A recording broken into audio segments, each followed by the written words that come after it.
Good AM mga ka-ER Vlog. Eto, nagbabike ang ER Vlog. Pupunta ng Dolores, Quezon. Sisibang ER Vlog. So eto, nagbabike naman. Ayan. Nandito pa sa Barangay Bungoy, Dolores, Quezon ng ER Vlog. Ayan.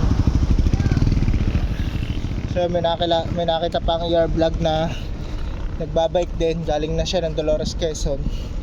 At eto, maraming salamat po pala sa inyo pong walang sawang pagsuporta sa ER Vlog. Sana patuloy nyo po lagi suporta ng ER Vlog. Patuloy po kayo manood at mag-share sa video ng ER Vlog. At patuloy po kayo mag-follow sa FB page ER Vlog. At subscribe nyo po ang YouTube channel ng ER Vlog. At magbigay ng star sa ER Vlog. At i-subscription nyo po ang ER Vlog. Ayan po, babike po. At kung di nyo po wala pong ER Vlog. Kaya malaki pa salamat po sa inyo ng ER Vlog. At malaki ang utang na loob po sa inyo ng ER Vlog.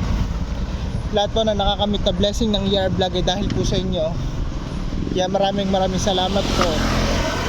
At shoutout po sa lagi ng mga nagpapa-shoutout kina Jetniel Bravo ng Talisay, kay Mar Adobe Manalo ng Lusakan, kay Joel Atienza at kay DJ Yala ng Poblacion, kay Ma'am Mercy at kay Sir Haji ng SBO Library, kay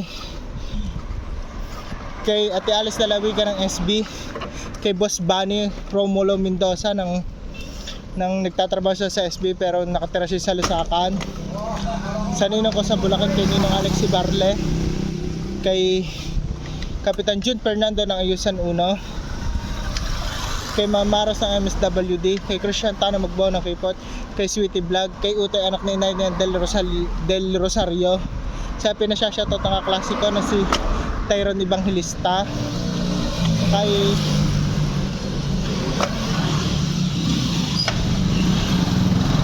Ma'am Aida Villapuerto, sa magkakapatid sa Liwanag Brothers, kay Kuya Ken, kay Kuya Victor, kay Kuya Novik, at sabi sa nilang kapatid sa mukha ko lang kilala pero sa pangalan ay hindi,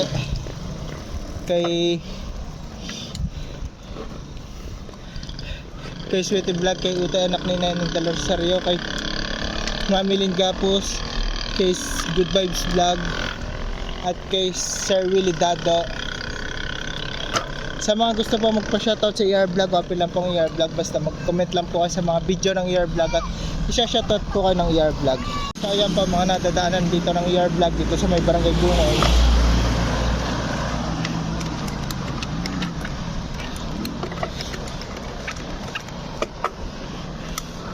So ayan po. So ito po, babike pa rin po, nandito po sa may Barangay Bungoy Pam, ER Vlog.